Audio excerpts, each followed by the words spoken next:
Vaginal titling అనేది ఎలాగ చేస్తారు? దీనికి ఎంత సమయం పడుతుంది? వెజైనల్ టైటనింగ్ గురించి మీరు చాలా యాడ్లు చూస్తూ ఉంటారు. లేజర్ ద్వారా వెజైనాన్ని 1 గంటలో సరి చేస్తాము, టైటన్ చేస్తాము అని. కానీ అందులో మీకు పూర్తి ఫలితాలను పొందలేరు. ఈ లేజర్ ద్వారా కొద్దిపాటి హీట్ జనరేట్ అయ్యి కొద్దిగా ఫైబ్రోస్ ఇచ్చి మీకు కొన్ని రోజులు మాత్రమే టైట్గా అనిపిస్తుంది. మీకు పర్మనెంట్ అండ్ లైఫ్ లాంగ్ మీరు డెలివరీస్ ముందు ఉన్న వెజైనా లాంటి కండిషన్ కావాలంటే మాత్రం మీరు ఖచ్చితంగా సర్జికల్ వెజైనల్ టైటనింగ్ అనేది చేయించుకోవచ్చు. ఈ ప్రొసీజర్ని మీరు ఎలా చేయించుకోవాలంటే ముందుగా కన్సర్న్ డాక్టర్ని కన్సల్ట్ చేయాలి. చేసిన తర్వాత వాళ్ళు ప్రీ అనస్టిక్ చెకప్ చేసి మీ వెజైనాలో ఎంత లాక్సిటీ ఉంది, ఇన్నర్ మజిల్స్ అవుటర్ మజిల్స్ రెండు కరెక్ట్ చేయాలా అలాంటి అసెస్మెంట్ చేస్తారు.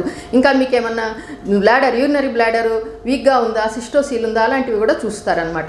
ఇవి అన్నీ కూడా ఒక్క సిట్టింగ్లో మీకు సరి చేయవచ్చు. ఈ సర్జికల్ వెజైనల్ టైటనింగ్లో వెజైనా చుట్టూ ఉండే సున్నితమైన రబ్బర్ బ్యాండ్ లాంటి కండరాల్ని ఎంతో అనుభవజ్ఞులైన డాక్టర్లు చాలా నైపుణ్యంతో సరిచేసి వాటిని పూర్వపు స్థితికి తీసుకుని వస్తారు. ఈ సర్జరీకి మీరు ఒక్క నైట్ మ్యాక్సిమం లేదా 2 నైట్స్ మాత్రమే క్లినిక్లో ఉండాల్సి వస్తుంది. అది కూడా మిమ్మల్ని పూర్తిగా కంఫర్టబుల్గా ఉంచడానికి మంచి పెయిన్ కిల్లర్స్ ఇచ్చి డాక్టర్స్ మిమ్మల్ని చాలా కంఫర్టబుల్గా ఉంచుతారు.